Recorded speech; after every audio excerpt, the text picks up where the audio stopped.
Luego, con procesos de renuncias también o de fallecimientos, se incrementó el número a 32.000 partidas, que son las que han estado en concurso desde el año 2008.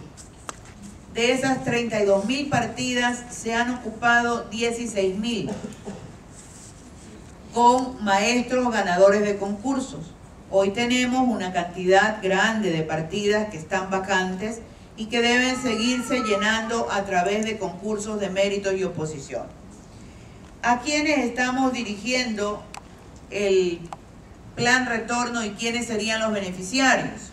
Como beneficiarios tendríamos en primer lugar a la comunidad educativa ecuatoriana en calidad de inmigrante, a profesionales en áreas de la educación y a profesionales en otras áreas no relacionadas con la educación directamente, pero que pudieran dictar asignaturas dentro del pensum de bachillerato, por ejemplo. Hablo entonces de profesionales en la docencia, normalistas, profesores de educación primaria, profesores de segunda educación, licenciados en cualquiera de las asignaturas del pensum y que fueron titulados por las universidades, doctores en ciencias de la educación. Y luego tenemos profesoras parvularias, profesores en informática, todas las variantes de profesores de segunda enseñanza. Y adicionalmente los no profesionales, podría ser por ejemplo un médico, o sea, no profesionales en educación, profesionales en otras áreas, un médico que pudiera dictar materias como anatomía, química, ciencias naturales, un arquitecto que podría dictar física, matemáticas, un abogado que podría dictar historia, un sociólogo que podría hacer historia, geografía, todas las áreas de sociales, un psicólogo, en el caso de psicólogos clínicos o psicólogos educativos que pudieran también dictar docencia. Un ingeniero mecánico que pudiera trabajar en un colegio técnico, un ingeniero agrónomo que pudiera trabajar en un colegio técnico, es decir, todas las posibilidades abiertas para profesionales de áreas no educativas, pero con desarrollos de contenidos que se adapten a la currícula del bachillerato. Estos son entonces los posibles beneficiarios para el plan retorno. Se me olvidaban los profesores de estética y los profesores de cultura física. ¿Cuál es el proceso que estamos planteando? Es un proceso simple que no está alejado del mismo proceso que llevamos en Ecuador para el ingreso al Magisterio Nacional. La Ley Orgánica de Educación Intercultural establece que para ingresar al Magisterio Nacional hay un paso previo, que es convertirse en docente elegible. ¿Qué quiere decir docente elegible? Quiere decir alguien que se inscribe para rendir pruebas sobre algunos contenidos que se los voy a explicar ahora. Tenemos una prueba de lectura comprensiva o lectura crítica. Luego tenemos una prueba de conocimientos pedagógicos, luego una prueba de conocimientos específicos. Esa prueba de conocimientos específicos, explico, es, por ejemplo, si alguien tiene un título de licenciado en educación básica, entonces quiere ser profesor de segundo a séptimo grado de básica, entonces rinde una prueba de todas las áreas, matemáticas, lenguaje, es decir, una prueba conjunta de todas esas áreas para poder aplicar a ser profesor de grado. Si es un profesor graduado de segunda enseñanza en lengua y literatura, presenta su prueba específicamente en lengua y literatura. Si es de matemáticas, presenta su prueba solo en matemáticas para ser profesor de matemáticas. Si es un no docente, y hablemos, por ejemplo, de un químico farmacéutico, que quiere ingresar a la docencia, presenta su prueba de conocimientos específicos sobre química o sobre ciencias naturales y en ese caso postula a ser profesor de química o de ciencias naturales en cualquiera de los establecimientos públicos del país.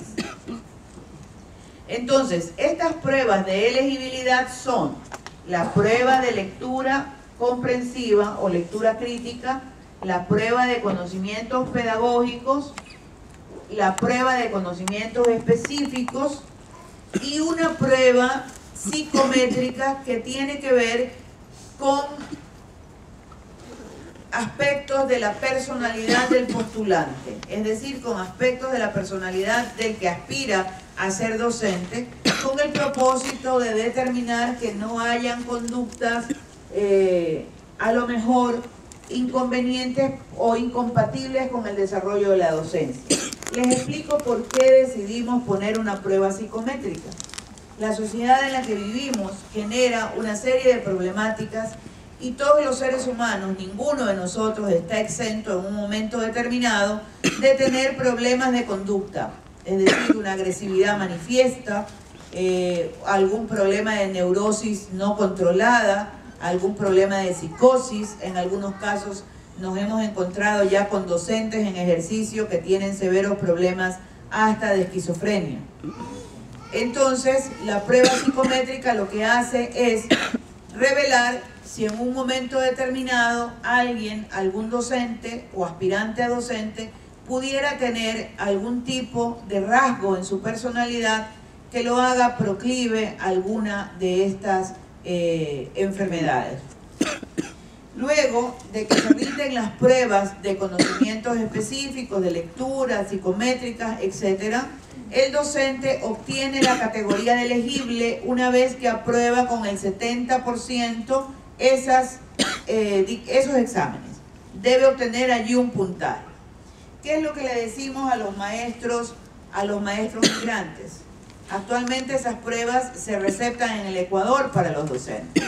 Sin embargo, las tenemos ya en línea para poder hacer que aquellos compañeros migrantes que se encuentran en Barcelona, en Madrid, en Murcia, en cualquier lugar de España, puedan inscribirse para poder rendir las pruebas aquí mismo en España, y una vez que tengan su categoría de elegible, es decir, hayan pasado las pruebas, nosotros les ofreceríamos inmediatamente un contrato de trabajo que duraría el plazo necesario hasta que obtenga el nombramiento.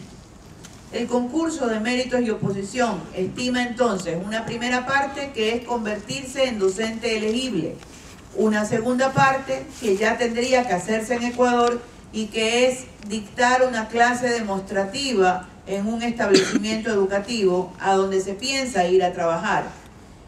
Esa clase demostrativa se califica, se otorga un puntaje, se suma al puntaje que se ha obtenido en las pruebas de elegibilidad y se acreditan los méritos del docente. ¿Qué son los méritos? Los méritos son los títulos del docente, los certificados de experiencia docente, si la ha tenido o no la ha tenido, adicionalmente los cursos o cualquier otro tipo de certificación que pudiera tener el docente durante los últimos 5 años relacionadas estas certificaciones con desempeños docentes. Como me habían dicho hoy en un almuerzo que tuvimos ya con la Asociación de Profesores Ecuatorianos residentes aquí en Barcelona, vamos a revisar el tema de los méritos para el caso de los migrantes, porque muchos de los posibles aspirantes no han ejercido, obviamente, docencia durante estos años, ni han tenido cursos de capacitación en docencia. Ese es un punto que ya lo revisamos hoy en la tarde y que vamos a verificar de qué manera podríamos buscar una compensación.